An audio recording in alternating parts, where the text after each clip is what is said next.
I see the member for Nanaimo Ladysmith rising on debate. The honourable member. Thank you, Mr. Speaker. Bill C-11 was supposed to improve how justice works inside the Canadian Armed Forces. There have been serious and persistent concerns that misconduct, especially sexual misconduct, has not been handled fairly or independently in our military. The government dragged its feet for years. There were 3 reports done on this matter for over a period of 7 years.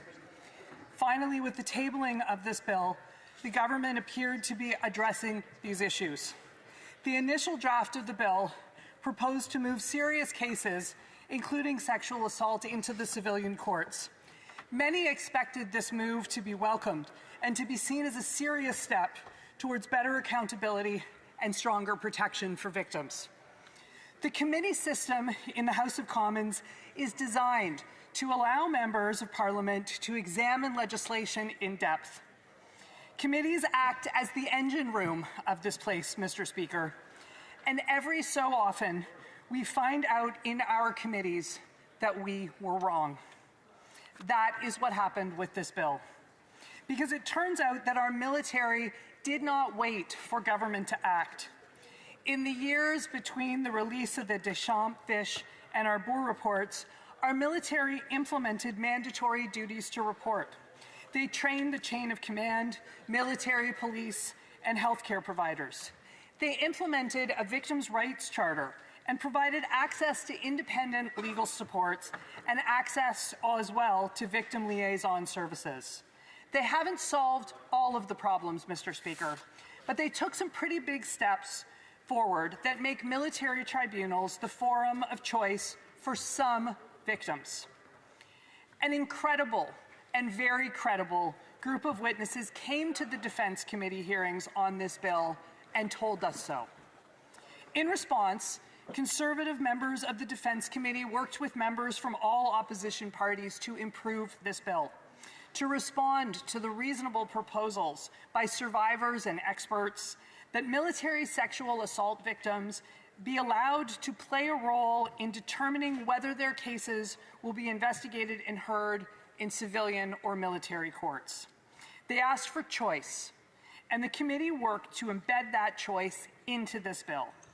And then, a few days ago, the Minister of National Defence tabled amendments to this bill at the report stage that ignored that advice, dismissed the testimony heard over weeks at committee, and effectively restored much of the original drafting.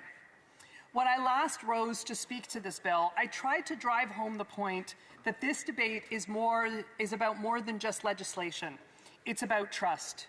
It's about whether those who don a Canadian military uniform and serve this country can trust that the system will protect them, that they can trust it to be fair, that they can trust it to deliver just outcomes.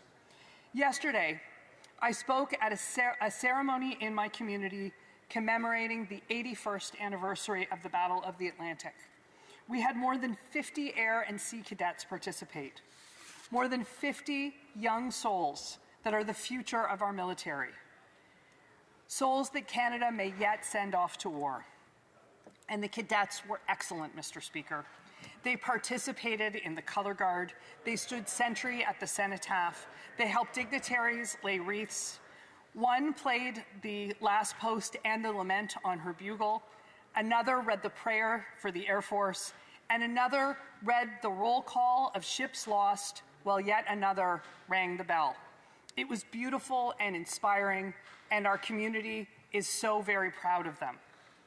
Today, as we debate this bill at report stage, the question of whether or not those cadets and the many others who serve our country can trust the system still hangs over this chamber. Have we earned that trust? If the answer depends on this version of Bill C-11, the answer is unfortunately a resounding no. Members of this House worked in good faith across party lines to improve this bill, and we stand by the wisdom of the committee with respect to choice for survivors of sexual assault in the military. My support for this bill is contingent on the Liberal government upholding not only the amendments made by Conservatives at the Defence Committee, but also those made by the other parties, including the member of that committee that has since crossed the floor to join the Liberals? Will she now vote against her own amendments and those she supported? The Liberals have chosen to use their new majority in this House to undo the work of this committee, Mr. Speaker. And in that, they have chosen to double down on what we now understand to be a poor choice to push sexual assault cases onto an already overburdened civilian police and court system without providing the resources that local police forces and provincial courts need to deal with military cases. And instead of listening to the experts and increasing the independence of the military justice system, the Defence Minister wants to preserve his ability to interfere with ministerial directives to ensure that the Director of Military Defence Council Services, the Director of Military Prosecutions, and the Provost Marshal General stay under the thumb of the chain of command. These decisions are all ill-advised, Mr. Speaker, and they will do nothing to improve conditions in our military at a time when our military needs our support. If there is even a perception that decisions can be influenced by the chain of command or by political considerations, confidence in the military justice system will remain fragile. My honourable colleague from Cowichan Malahat Langford, who served our country faithfully as a Navy commander, spoke to that human cost in a way that should stay with all of us. He reminded us that behind every policy gap, behind every delay, there is a person, someone who stepped forward to serve, who put on a uniform, and who deserves better from their country. Every time this government fails to protect victims, it means another member of the Canadian Armed Forces is left wondering whether it is worth coming forward. It means another survivor weighing the risk of speaking out against the likelihood of being ignored. It means another erosion of confidence in an institution that Canadians should be able to believe in without hesitation. The Minister of Defence admitted at committee that he did not consult victims himself. He admitted that he did not consult with Justices Arbour, Fish, or Deschamps on this file. He admitted that he did not consult provincial justice ministers or provincial or municipal police officers in the more than a year since this chamber considered Bill C-66, the predecessor to this bill. This reflects a disturbing trend that we see through the Liberal approach to our justice system, where government legislation seems to consistently prefer the accused over victims. It also reflects the approach that this government took to Bill C-3 at the report stage, when they again used their relationships in this House to undo the work of committee. In the context of the way that our military has progressed these issues, the request by witnesses for choice in deciding whether to engage the civilian justice system or the military tribunal system makes sense, because in some cases, the military system will have conflicts of interest or other issues created by proximity or relationships. In other circumstances, the civilian justice system just won't have enough people with the lived experiences to be able to deal with the facts of a particular case when situated within military culture. In one case, a witness to committee testified that as a francophone, she would like to be able to choose the military pathway to ensure that she would be able to have access to services and proceedings in French, rather than having to follow proceedings in English, as she would have had to do through the serendipities of locations should she find herself in an Anglophone province serving. And cases are going to move to civilian, and if cases are going to move to civilian courts, Mr. Speaker, there's work to be done up front with the provinces to make sure they can absorb these cases. If the federal government simply moves these cases by fiat without ensuring that the system is ready, we risk serious failure, the kind of delay that increases the risk that cases collapse before they are heard and further frustrates those seeking justice. Canadians have heard promises from this government before. They have seen announcements. They have seen commitments. But too often, they have not seen results. My honourable colleague from Selkirk Interlake Eastman has been persistent in pressing this point. Mr. Speaker, this is not an abstract policy debate. It is about real people and their real pain. and the government has a choice to make. And my vote hinges in the balance with that choice, Mr. Speaker. Thank you. Questions and comments? Questions et commentaires. The Honourable Member for West Hamilton, Ancaster Dundas. Thank you, Mr. Speaker, and I appreciate the speech from the member opposite. I, too, was at the commemoration of the Battle of the Atlantic over the weekend at HCMS Star. Speaking to the commander about the generational investments our government is making in the military, increasing recruiting, seeing the youth, the recruits, the men and women in the reserves, the veterans. And this bill is all about supporting those in the military and ensuring that the victims are supported and trusted.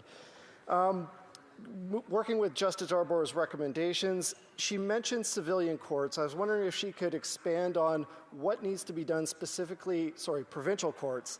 What more needs to be done at the provincial level to make sure that prosecutions that are done at the provincial courts are successful? Thank you. Honourable Member for Nanaimo, Ladysmith. Thank you, Mr. Speaker, and I commend my honourable colleague for his desire to support the military. But as he was in committee, what he would have heard is that people in the military need this choice in order to be supported. And while Madam Justice Arbour's recommendations were right for the time in which they have made, the government took so long to act that there are better ways to address this, Mr. Speaker. Thank you. Questions and comments? Questions et commentaires. L'honorable. The Honourable Member for Saint-Hyacinthe-Bagot-Acton.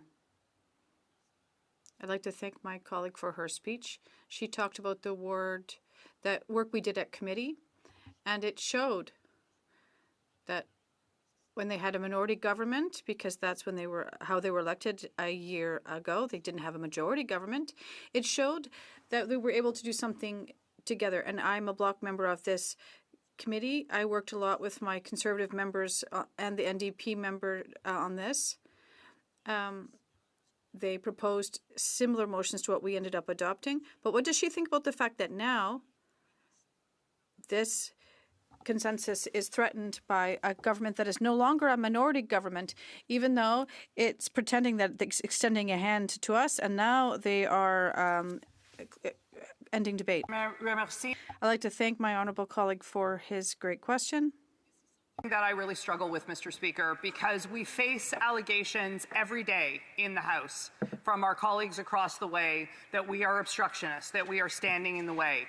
And yet, this bill offers a phenomenal opportunity of the way that members of all parties work together to listen to Canadians to make a bill better. And it hurts my heart that they would use their majority in this way to, quite frankly, strip this House of the good work that was done at committee.